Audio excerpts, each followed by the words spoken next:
Good morning, I'm Brian Reagan. This is Tyler Kelly. And we welcome you to Mornings with Brian and Tyler. Today we're in 1 Samuel 16, verses 6 through 13. Tyler? So it was when they came that he looked at Eliab and said, "Surely the Lord's anointed is before him." But the Lord said to Samuel, "Do not look at his appearance or at his physical stature, because I have refused him. For the Lord does not see as man sees. For man looks at the outward appearance, but the Lord looks at the heart."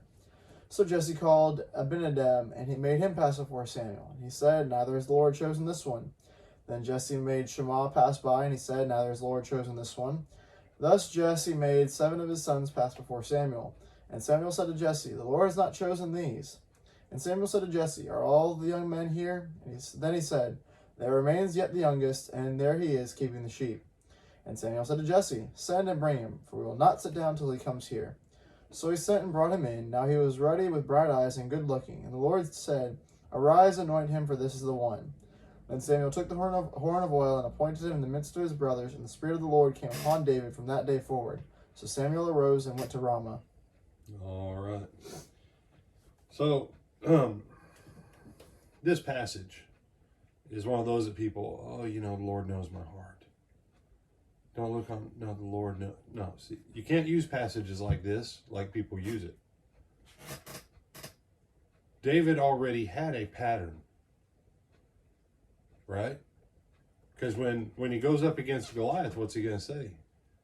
I killed a bear, I killed a lion, I pulled the lamb out of their mouth before they had, killed it and finished eating it. The Lord was with me in those times, and I succeeded. David already had works that showed what was in his heart. Now, yeah, I will grant you, it's possible for a person to forget who they are, to go off the rails, whatever you want to call it, for a season in their life and become stupid. But, and someone, well, that's not really who they are inside. I get that. But I also get that if you stay there long enough, guess what happens? That's who you become inside. That's where your heart becomes. And so his point is, when they picked Saul, what did they pick? Somebody who looked like a king. Someone who looked like a king. He was tall, he was strong, he was handsome, he was all those things.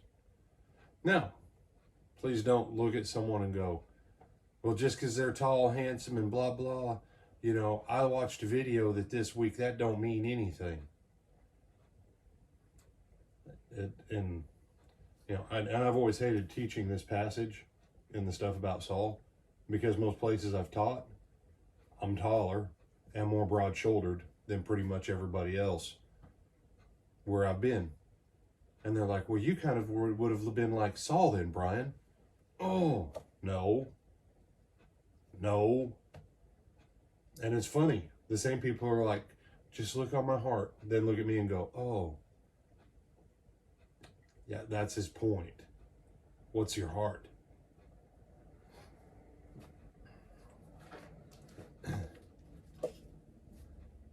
And here's the easiest way to judge the heart.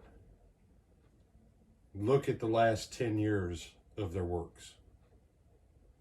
What does the last 10 years of their works look like? What does the last 20 years of their works look like? That's how you start to figure out who someone's heart is.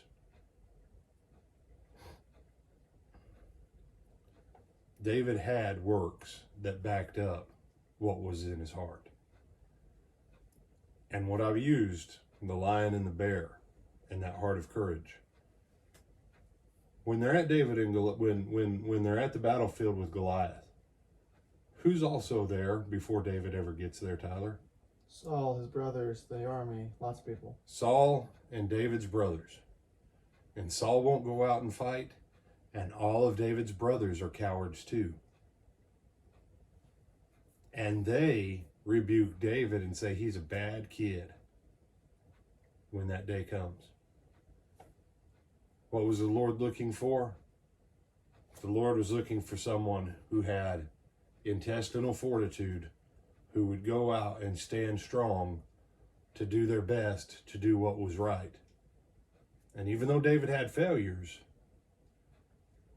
for all intents and purposes, even with David's major failures, he still never really compromised the core of who he was as a person and the core of what made him the guy that the Lord chose this day.